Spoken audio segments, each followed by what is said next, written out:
The Big Red Tractor and the Little Village. Once upon a time, in a little field, in a happy little village, lived a big red tractor. Every morning during plowing season, the village people, no, not those village people, would come out and start the red tractor. Everyone loved the tractor and the powerful noises it would make. They would cheer for the big red tractor because he would help them through plowing season. The people worked together to move the tractor. Half of the villagers would push from behind, while the other half would pull. They had been doing it this way for many generations. Some days they moved the tractor 10 feet. Some days they moved it 20. They did this for 3 whole months every year.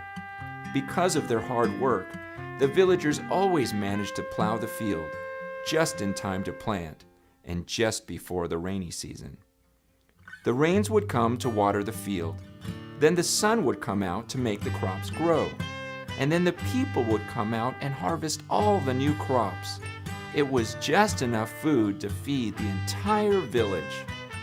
One day, Farmer Dave was cleaning out his attic. To his surprise, he found an old book tucked beneath his great-grandpa's belongings. It was the owner's manual to the big red tractor. This book told about how the tractor was made and all of the great things it could do. Farmer Dave studied the book all night. He was shocked by what he was reading.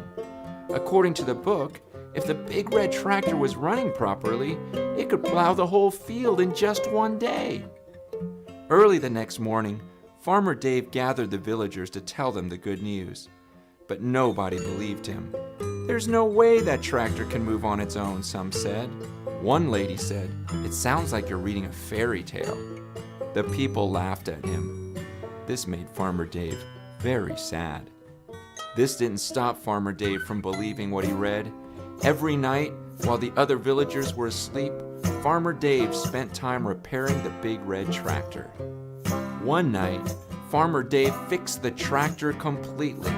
He jumped on the tractor and had so much fun driving it, he ended up plowing the whole field in one night. The next morning, the villagers woke up and were in shock. The whole field had been plowed. "It's a miracle," one man said. "Maybe aliens came down," said an old woman. "No, look over there," a little boy shouted. It was Farmer Dave sleeping on the tractor. It was then that the people shouted, "He was right! The tractor book is true!" The villagers ended up plowing many fields that year and harvesting way more food than they could ever eat. They had so many leftover boxes of food that they began taking the boxes to other villages where food was scarce. The big red tractor and his little village soon became famous throughout the land. They became known as the most generous and life-giving people in the whole wide world.